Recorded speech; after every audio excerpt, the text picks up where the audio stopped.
This is how the male psyche works. I don't care. Argue with your mama, you take it or leave it, and that's why your motherfucking asses are in shit. Because you're unfolding mamela. If you are obsessed about yourself, he becomes obsessed about you.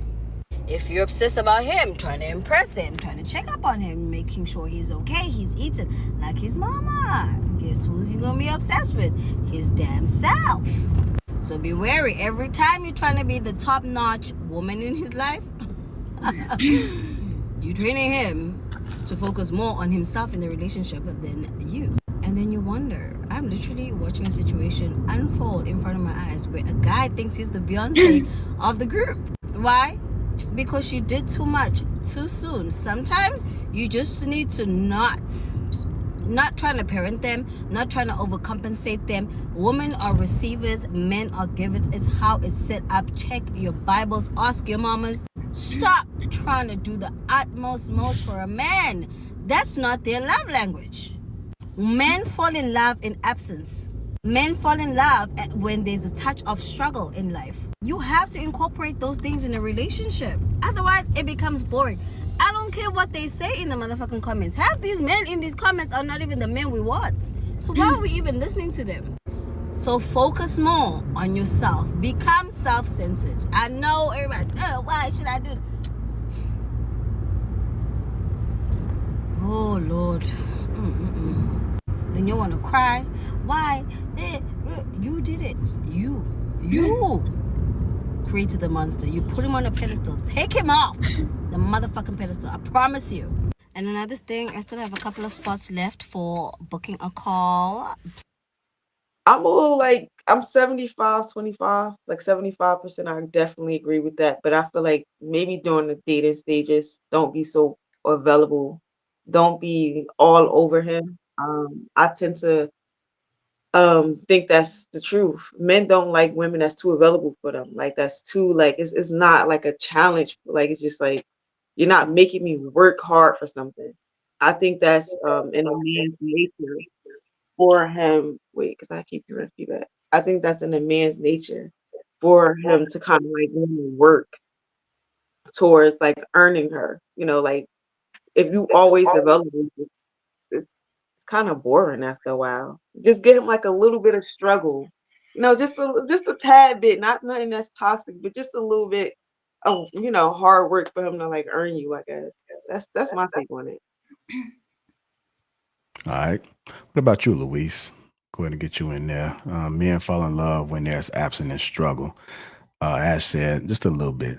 When women are too available, mm, it's boring. What are your thoughts? I mean, I would probably propose the question to ask her, what type of man are you talking about? Because, there are men out here who are doing the bare minimum in life and getting by, and there are men who are out here absolutely doing the most, in their life, in their community, and stuff like that. So I just wonder, what type of man are you specifically talking about? Because all men are not created equal. And sort of, if you have a man who is busy and mindful, and he squeezes time for you to make time for you, right? I would think that you will reciprocate, right? Like this man just, changed or rearranged his schedule to accommodate me, to take me to lunch, or, go to dinner this weekend, whatever the case may be. When people make time for you out of their busy schedule, right? We all live busy lives, but there are specific type of individuals who are extremely busy, and they got a lot of things going on and a lot of responsibility and a lot of people that they take care of, right? Who they take care of in terms of family, employment, and things of that nature. So I always ask, like, what type of man you want?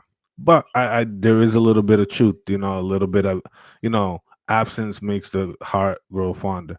And sort of when you have, but that only comes after great conversation. If we meet for the first time and we have amazing chemistry and we have great conversation, and there's always these kind of suggestions and lead ons, right? And we're kind of wondering about the next time we're meeting each other, and we go a week without seeing each other, or if we go a few days without seeing each other, or I check in on you, you check in on me, right? There is that we picked up right where we left off. There isn't like, what has he been doing all this time? You clearly know what he's been doing all this time. He has articulated that to you, what he's doing and what he's about. If he doesn't do anything, trust me, you will know it. He's available in the morning, in the evening, at night, in the shower, while he's on the toilet, whatever.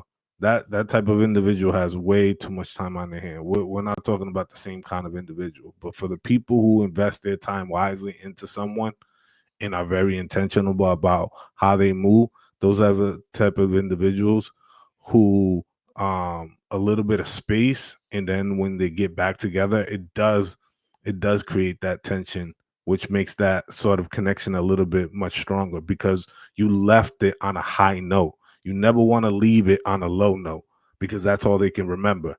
So you leave the interactions always on a high note. So I am. All right. Let me go to you, um, Aisha. I'll go to you. Men fall in love when there's absence and struggle. I think that men and women fall in love when they're in need of that emotional support the most. It's like when you're people fall in love when they're vulnerable. I think that that's common against, to me for both sexes, but I think that in today's society, I don't see that being a common thread amongst men, or not the men that I've encountered. So I guess I don't agree with that statement. Okay. What about you, Miss Brittany Gold? Men fall in love when there's absence and struggle. I think it depends on the type of man you're talking about. I mean, in my experience, I feel like if a man is emotionally healthy, you don't have to play games to try to get him to, be attracted to you and want to spend time with you. It really just depends on the man. I found that men who have issues being vulnerable, or they only connect on a physical level, those are typically the ones that you have to play games with. You give them all your time and attention, they fall back. The minute you pull away, they're blowing you up. Those men are not emotionally healthy. But the right guy who's emotionally healthy and vulnerable, and he's in a position where he wants some sort of commitment or sustenance, and he's not just like chasing the dopamine high from sex or whatever the case may be, then you're going to get a different flow from him. He's going to be engaged. You're not going to have to play mind games with him in order to get him to invest into you. So it depends on the guy. But I do agree with what she said about, I wouldn't call it, become self-centered, but I do agree with when you pour into yourself, when you invest in yourself and you prioritize yourself, you will naturally attract, people and things. So I do agree with that.